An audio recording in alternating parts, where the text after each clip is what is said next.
Shalom, shalom, shalom, Yesu ashimwe, Yesu ahimbazwe, twongeye kubaha ikaze, haleluya, Imana ishimwe, kubw'iki gitondo ciza, Imana yongeye kuduha, igitondo c'umugisha, Imana yongeye kutugirira neza, tukaba tubyutse turi amahoro, yo gushima Imana cane, kandi niba utameze neza, niba ufite intege nke mu mubiri, canke se hari ibibazo runaka ubona bitameze neza mu buzima bwawe, uhumure, Imana iri kumwe natwe, Imana iraza kutugira neza muri uyu mwanya wo gusenga no kuba imbere y'Imana, hari icyo Imana iri bukore mu buzima bwacu.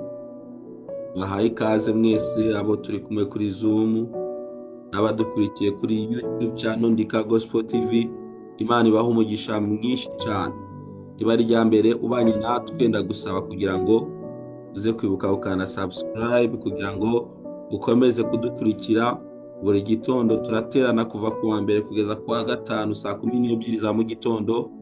Uwiteka Imana nagushoboza ujye ubana natwe kugira ngo tujye dusengana kuri Zoom.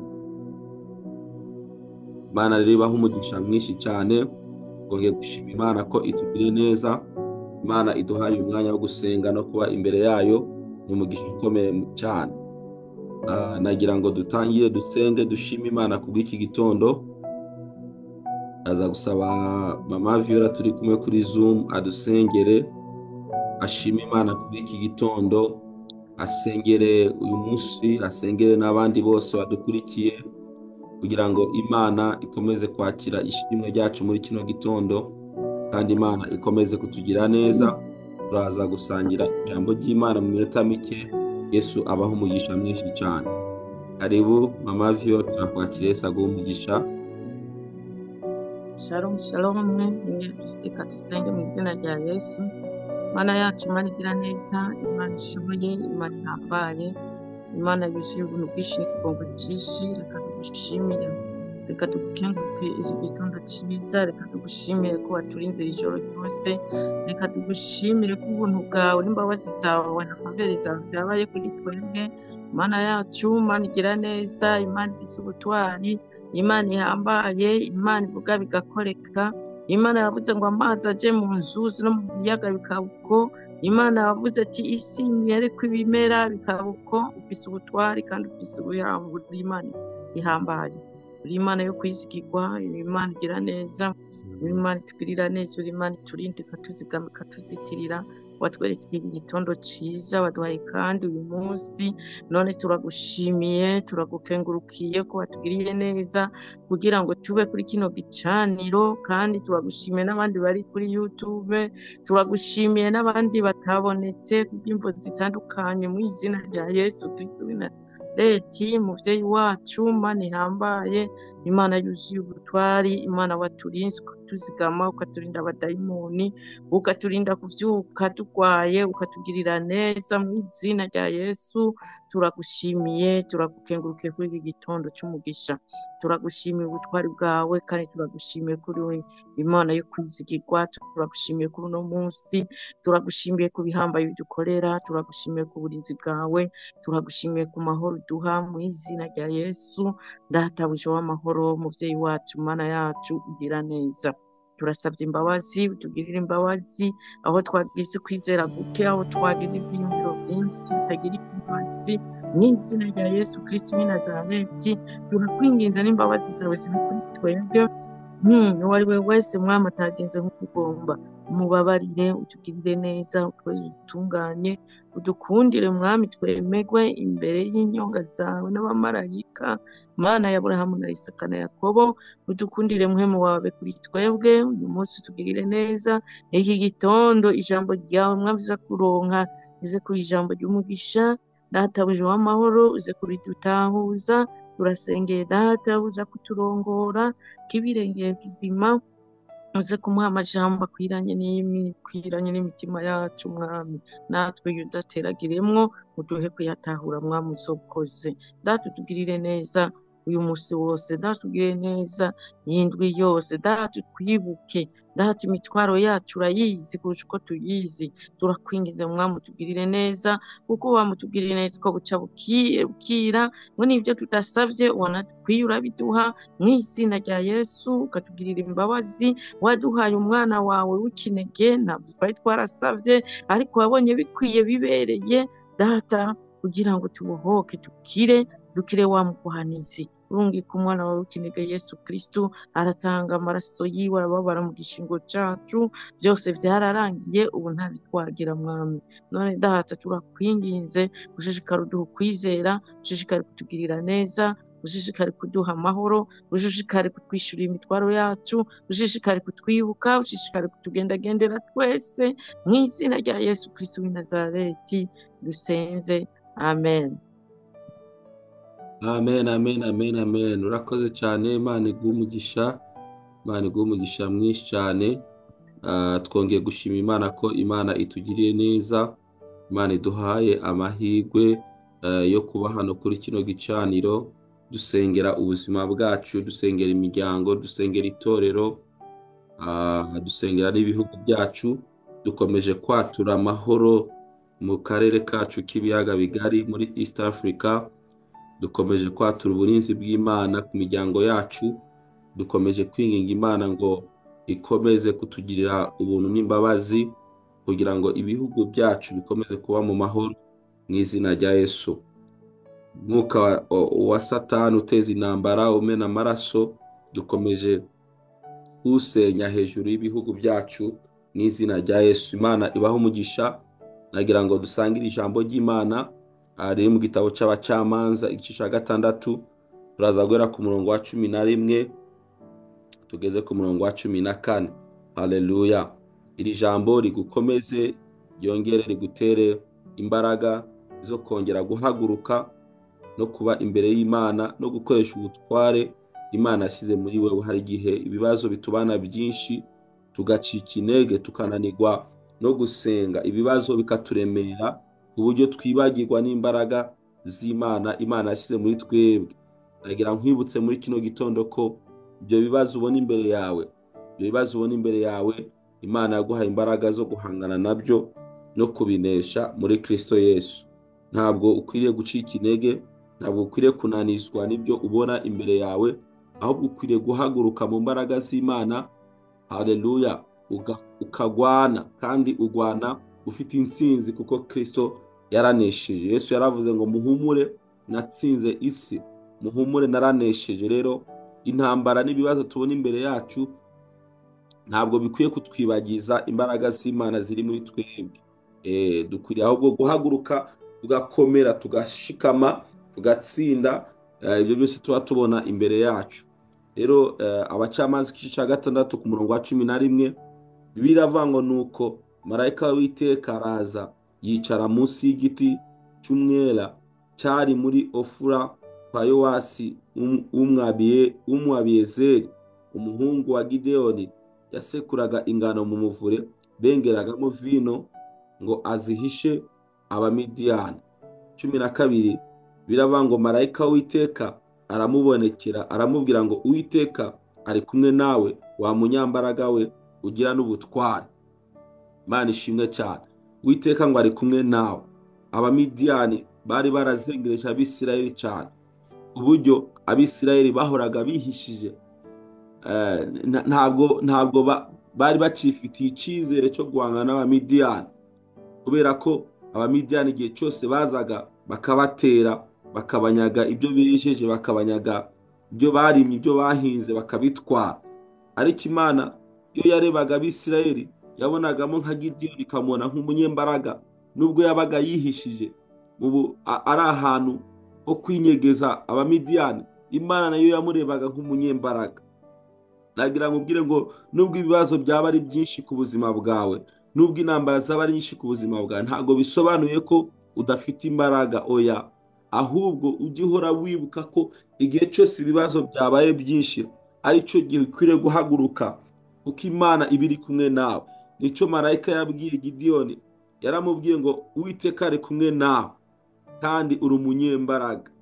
Imana ishimwe cyane. nagira ngo ubwire ngo Uwiteka ari kumwe nawe muri kino gitondo. Yaba Uwiteka atari kumwe nawe, ni ukuri ibibazo wanyuzemo byari kuba byarakurangije, indwara wahuye nazo zari kuba zarakwishe, abakuroze bari benshi, ibitero byakugabyeho byari byinshi cyane, ariko kubera ko Uwiteka ari kumwe nawe byatumye ukomeza kubaho, ukomeza guhumeka, ukomeza kugenda, ukomeza gukora, nubwo abasi bagukikuje ari benshi. Nagira nkwibutse ko Uwiteka ari kumwe nawe. Ntiwongere kwiganyira, ntiwongere kurira, ntiwongere gucika intege, ntiwongere kumva ko uri wenyine. Oya, ntabwo uri wenyine pe. Iyo uza kuba uri wenyine, iki gitondo ntabwo wari kuba uri muzima, kuko ibyo Satani agambira ku buzima bwawe ni ukukwica, ni ukwangiza ubuzima bwawe.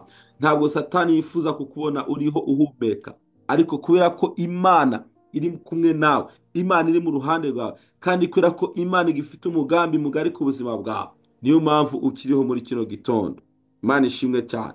Rero ibibazo ubona imbere yawe ntibikakwibagize imbaraga z'Imana ziri muri wowe. Ibibazo ubona imbere yawe, ibibazo ubona imbere yawe ntibigatume wibagirwa ko hari marayika w'Uwiteka uri mu ruhande rwawe kandi witeguye kukugwanirira. Nawe Gideyoni rero yakira amakuru Imana imubwira, marayika amubwira ngo uri umunyembaraga kandi Uwiteka ari kumwe nawe. Nagira ngo nawe ubyizere muri kino gitondo, wizere ko uri umunyembaraga kandi wizere ko Uwiteka Imana ari kumwe nawe, ari mu ruhande rwawe. Murongo wa 13 Bibiliya ngo Gideyoni aramusubiza ati, mutware, niba Uwiteka ari kumwe natwe, niki gituma ibyo byose bitubaho? Birumvikana, Gideyoni yabwiye marayika ngo niba Uwiteka ari kumwe natwe, kuki ibi byose biri kutubaho? Kuko Abamidiyani batumereye nabi. Nawe ushobora kubyibaza, niba Imana iri kumwe nanjye, kuki indwara zabaye indwara? Kuki ibigeragezo byabaye ibigeragezo? Kuki intambara zabaye intambara? Kuki ubukene bwabaye ubukene? Reka nkubwire, ibyo byose Imana ishobora kwemera ko bitubaho ifite umugambi mwiza, ifite umugambi mugari muri twebwe. Hari igihe Imana ireka ibintu kugira ngo bitubeho, ariko ishaka kutwereka ko muri twebwe dufite imbaraga zo kubinesha. Nawe Gideyoni nawe ariko byamubara avuga ati, kuki ibi ngibi bitubaho? Ngo n'imirimo ye yose itangaza iri hehe? Iyo basogokuruza batubwiye ngo Uwiteka niwe wadukuye muri Egiputa, ariko noneho Uwiteka yaradutaye, yatugabije Abamidiyani. Bari bafite amakuru y'ibitangaza Imana yabakoreye bakura muri Egiputa, ariko bakibaza ngo iyi Mana yagiye he? Iyi Mana yagiye ko tumerewe nabi? Ibi ngibi natwe kenshi bitubaho. Hari igihe tunyura muri situation runaka tugatangira kwibaza, ese Imana iri he? Ese Imana ko yadutaye? Ese Imana yaraturetse nyine kugira ngo indwara n'ubukene n'intambara n'ibibazo bitwice? Hari igihe natwe tubyibaza, ariko reka nkubwire, Imana nayo iri mu ijuru ibitwitekereza ikavuga ngo bariya abantu kuki badahaguruka ngo bakoreshe imbaraga n'abahaye? Kuki badahaguruka ngo basenye Satani, basenye abadayimoni, basenye indwara? Nibyo Imana yavuze. Ku murongo wa 14 Bibiliya avuga ngo nuko Uwiteka aramwitegereza, yitegereza Gideyoni, aramubwira ati, genda uko izo mbaraga zawe zingana, ukiza Abisirayeli amaboko y'Abamidiyani, sinjye ugutumye. Imana ishimwe cyane.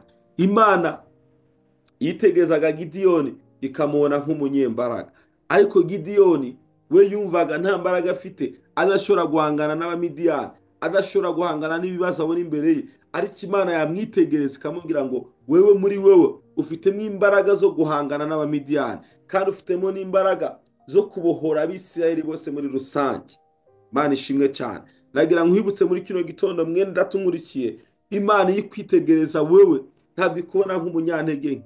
Wowe ushobora kwibona nk'umunyantege nke ukabona ko udashoboye, ariko ndakwibutsa ko Imana mu ijuru ikubona nk'umunyembaraga, ikakubwira ngo haguruka uhangane n'ibyo bibazo biri imbere yawe.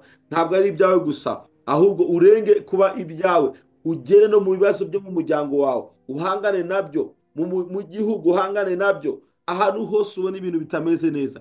Imana irakubwira ngo haguruka, haguruka usenge, haguruka usenye, haguruka urandure, haguruka uvaneho ibintu byose ubona bitari kugenda neza. Satani ntakwereke ko uri umunyantege nke, Satani ntakakwereke ibibazo gusa, ahubwo usobanukirwa imbaraga z'Imana. ziri mu buzima bwawe. Muri kino gitondo Imana irakwibutsa ko uri umunyembaraga. Imana irakwibutsa ko hari icyo wakora kuri ibyo bibazo ubona imbere yawe. Hari icyo wakora kuri ubwo burwayi. Hari icyo wakora, haleluya, ugahaguruka mu mbaraga z'Imana ugasenga, Imana igatabara ubuzima bwawe.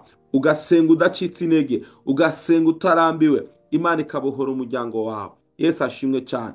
Ibyo ngibyo nibyo Imana yifuza gukora muri kino gitondo. Hagurukana izo mbaraga wakire muri Kristo Yesu. Hagurukana izo mbaraga z'Imana ziri muri wewe, uhangane n'ibyo bibazo, uhangane n'izo ntambara, ubundi intsinzi ni yawe muri Kristo Yesu. Yesu abaho umugisha, Yesu abagire neza. Nagira ngo usenge muri kino gitondo ubwire Imana ngo Mana, narisuzuguye nifata nk'umunyantege nke, kandi wowe ubona ko ndi umunyembaraga. Reka muri kino gitondo wongere uhaguruke mu mbaraga z'Imana. Haleluya. Uhangane n'ibyo bibazo, uhangane n'izo ntambara ziri imbere yawe, ubundi wakira intsinzi y'Imana ku buzima bwawe. Yesu abaho umugisha, Yesu abagire neza. Reka dusenge mu izina rya Yesu. Data, turagushimiye, uri Imana igira neza, uri Imana ikomeye, uri Imana y'imbaraga. Hari igihe ducika intege tukarambirwa, tukumva ko turi abanyantege nke, tukumva ko tudashoboye kubera ibibazo, kubera intambara tubona imbere yacu Mwami. Ariko iyo twitegereza uri mu ijuru, ubona turi abanyembaraga. Kandi ni koko Pawulo yaravuze ngo dushobozwa byose na Kristo uduha imbaraga. Mu mbaraga zacu ntabwo twatsinda, ariko mu mbaraga zawe Mwami twatsinda tukanesha. Iki gitondo Mwami Imana, reka imbaraga zawe ziri muri twebwe duhagurukane nazo. Nk'uko wabwiye Gideyoni, uramubwira ngo haguruka ugende, kuko imbaraga zawe zingana ukiza Abisirayeli. Natwe duhaguruke kuko imbaraga zawe zikorera muri twebwe ziri. Duhaguruke duhangane n'ibibazo biri mu miryango yacu, n'ibibazo biri mu gihugu, n'ibibazo biri mu matorero yacu, n'ibibazo biri ku buzima bwacu. Duhaguruke dusenge, duhangane nabyo. Kandi ijambo ryaratubwira ngo turwanye Satani ngo nawe azaduhunga. Muri kino gitondo Mwami, ndasengeye ubwoko bwawe mu izina rya Yesu. Imbaraga zabananije, imbaraga zabagwanije, nazo zitsindwe mu izina rya Yesu. Duhagurukanye ubutware utubonamo muri Kristo Yesu, dusenya ingwara, dusenya akarande, dusenya ubukene, dusenya ubushomeri, dusenya ubugumba n'ibindi bibazo byose bitandukanye Mwami. Witeka Mwami Imana, turizeye ko turabanye imbaraga dufite zikomoka muri Kristo Yesu, nizo dukoresha Mwami kugira ngo tubashe kunesha imitego yose y'umwanzi Satani. Ndagushimiye kuri Imana igira neza. Urakoze kuri Imana yumva gusenga kwacu. Komeze kutugira neza uyu munsi, ineza yawe Mwami komeze kubana natwe. Imitego yose Satani yateze imbere yacu uyu munsi isenyuke, icikagurike, tugendere mu ntsinzi yawe Mwami. Uzoba ukoze Data wera. Natuye umugisha ku bana bawe, natuye umugisha ku bantu bose badukurikiye, natuye gukira, natuye kubohoka, natuye amahoro, natuye umunezero, natuye imbaraga zawe ku bwoko bwawe Mwami Imana. Urakoze kuri Imana igira neza. Reka icyoro cyose gikomeze kuba icyawe ubu n'iteka ryose, mu izina rya Yesu Kristo dusenze kandi twizeye, amen. Haleluya. Imana ibahe umugisha, muhagurukane izo mbaraga Imana ibabonamo, muzikoreshe, ubundi intsinzi ni yacu. Uko Kristo yaranesheje, natwe tugomba kunesha. Yesu abahe umugisha, mwagize neza kubana natwe. Imana ikomeze kubana namwe muri byose. Mwarahezagiwe. Shalom shalom. Shalom, shalom. Shalom. Shalom, shalom. Shalom.